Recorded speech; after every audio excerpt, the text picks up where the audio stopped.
If this was 2 years ago and I was just starting my Etsy shop, these are the five things I wish someone would have told me so that I could have been more prepared. The first thing I wish I would have known is that my emotional regulation skills would genuinely be tested. Some days I make $300, other days I would make $2. And it was such an emotional roller coaster that I have had to learn to just detach myself from my analytics, from my Etsy seller app. Like, I've just had to accept that this is what it is. Some days are going to be really high days, some days are going to be really low days, some days are just going to be, a typical, what I call a typical sales day. Like, they're going to be all over the place. And so I can't just go in obsessing over my analytics, obsessing over my views, obsessing over my sales, obsessing over add to carts and hearts and all of the things that you can obsess over. I can't base my life off of the analytics of my Etsy shop because what I was noticing is that when I was having a really high sales day, I was just in a great mood. And then when I was having a low sales day, I was really irritable and I get frustrated easily. And I was letting Etsy control my emotions. I was letting my analytics control my emotions. And so I had to learn to just detach from that and just stop checking it all the time, which is really hard. But I had to learn to just stop checking my analytics all the time and just accept that what's going to happen is going to happen. I'm going to make sales. How many sales? Who knows? But the sales are going to come.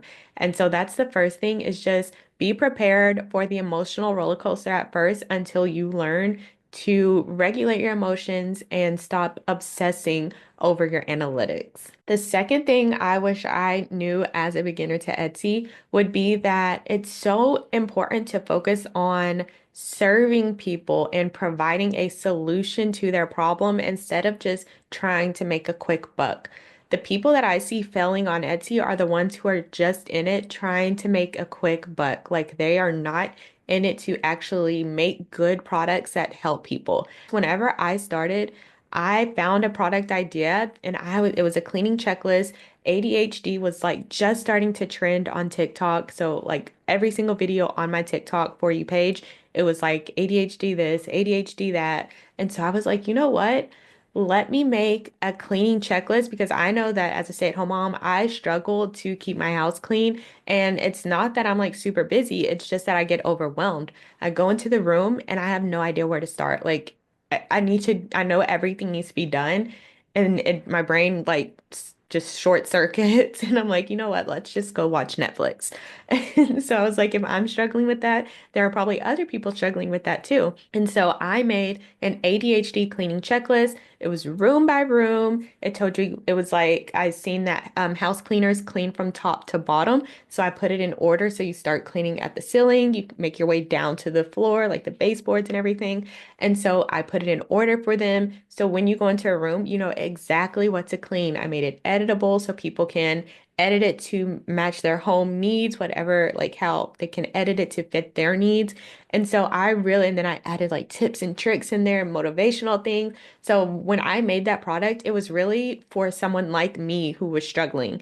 And so I think that's why it did really well because I genuinely made it to help people. And that cleaning checklist has made me over $15,000 because I was focused on solving a problem for someone and I wasn't just focused on how can I make money? What can I list in my shop to make money? I made a product and all of my products are well thought out and they are focused on helping someone solve a problem. They're not just focused on what can I throw in my shop to make money. And so that's why my products are different than what you'll see on Etsy. And that's why I'm able to continue to make sales even when I completely neglect my Etsy shop because my products still stand out because I make products that solve problems for people and I actually think it through like, okay, well, if I'm struggling with this, what are the different ways I can do what are the different things I can do to solve this problem? And I put that into my printable. And so that's why my products end up selling better than other similar products because they are more thought out as to how they will be used instead of me just throwing up a product in my shop and hoping people buy it. The third thing that I wish I knew as a new Etsy seller would be that whatever you choose to believe is true. Like you're right. So if Oh, geez, that scared me. The UPS guy just walked past my window. So if you choose to believe that you're never going to make any sales on Etsy, this works for everyone else, it's not going to work for you, then you're right, because you're going to give up way before it even works. So you will prove yourself right. But if you choose to believe I'm going to knock this out the park, this is like selling on Etsy is going to be the way that we get out of debt. It's going to be the way that we pay for our kids' activities. It's going to be the way that we take family vacations. Like I am going to like work it. I'm gonna put in the work. So if you decide that Etsy is like going to be your ticket to making extra income so that you can provide for your family, then you're right because you are going to put in the work to make it work. And so that's the difference between that's like how I can instantly know who's going to succeed and who isn't. Because the people who aren't going to succeed, they're constantly complaining. Like it's like, world's smallest violin. Like everything's a problem. They can have five sales and they're like, I'm not making any sales.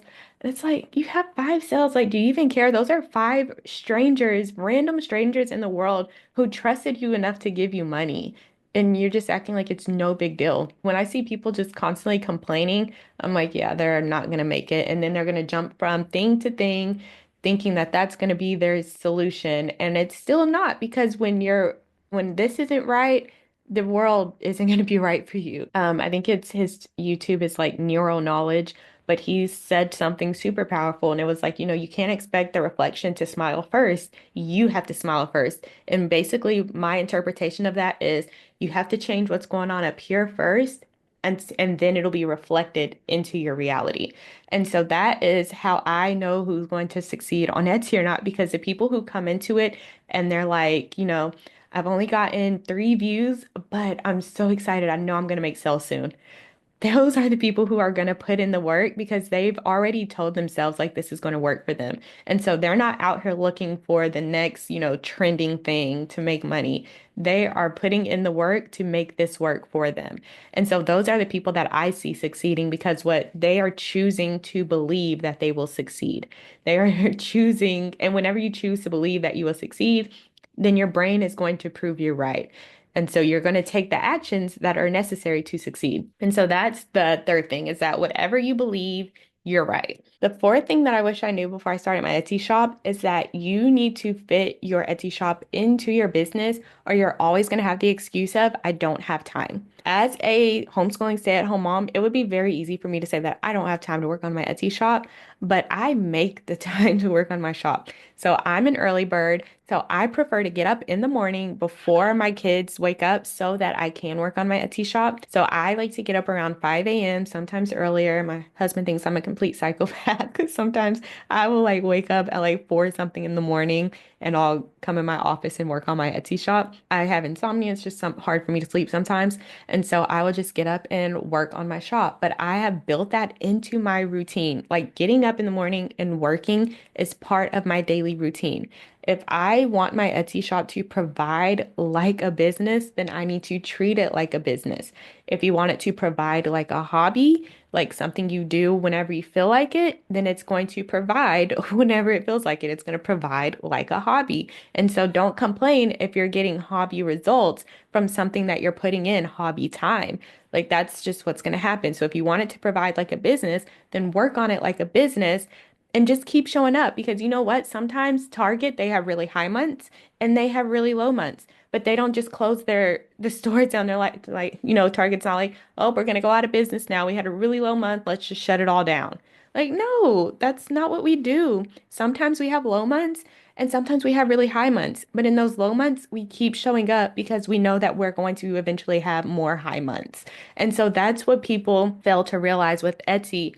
Sometimes you're going to have low months, sometimes you're going to have high months, just like any other business. And so you have to fit this into your life and you have to be consistent with working on your Etsy shop, even when it's not producing the results that you want it to produce. And if you want to know the things that I focus on to make sales in my Etsy shop, then make sure you head to the description and grab the sales sprint where I walk you through step by step how to start your Etsy shop. I show you how to get views to your Etsy shop and I show you how to turn those views into dollars. So if you want to know exactly what to focus on because you sit down to work and you're like, Should I do listing photos? Should I do product research? Should I add more products? Well, the products I have aren't selling, blah, blah, blah, blah, blah. It's like a lot. If you want to know exactly what to focus on, then grab the sales sprint because I break it down for you in a very simple to follow structure. So sit down and figure out how much time you can realistically dedicate to this. And without the excuses, you know what? We actually like got rid of our streaming services. So we had like YouTube TV, we had Paramount Plus, we had, all the things. And we got rid of those distractions, is what I call them. We got rid of those distractions and our income went up 60%. 60%. So, you get to choose what you want to focus on.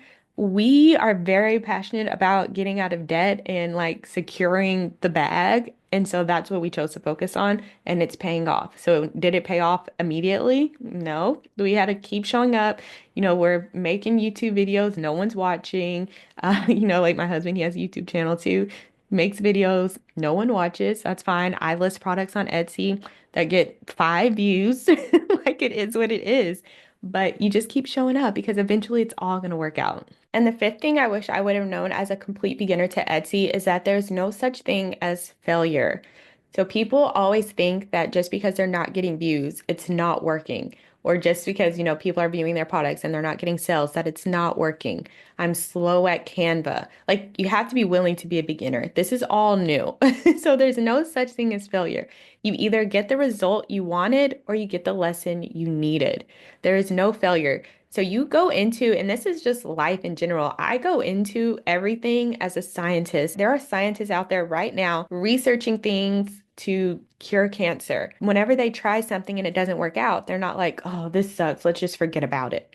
Like you just keep trying. You expect that the things are going to fail most of the time. You expect that your experiments are going to fail most of the time. And that's how it is on Etsy. Like when you're listing a product, most of your products aren't going to sell. A majority of my sales come from a handful of products. And that's what the 80/20 rule, 80% of your results are going to come from 20% of your effort or something like that. And so it's like, yeah, you can list all of these products on there, but 20% of your products are probably going to bring in 80% of your sales.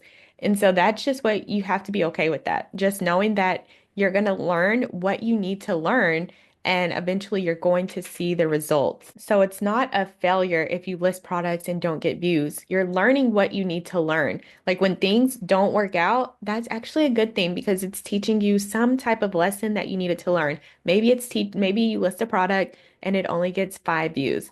Okay, that's the lesson you needed to learn about patience. Like, be patient, young grasshopper.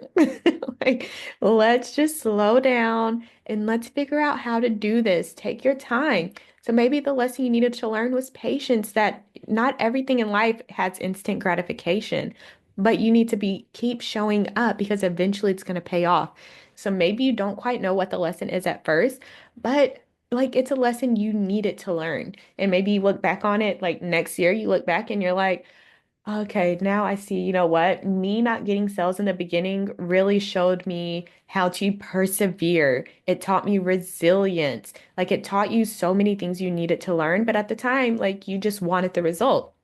But success is the worst teacher. Success isn't really teaching you anything. It's those quote unquote failures that are teaching you the most and where you're going to learn the most about yourself and it's going to help you grow the most. So those are the 5 lessons that you should know at the beginning of your Etsy journey, just so you know what to expect.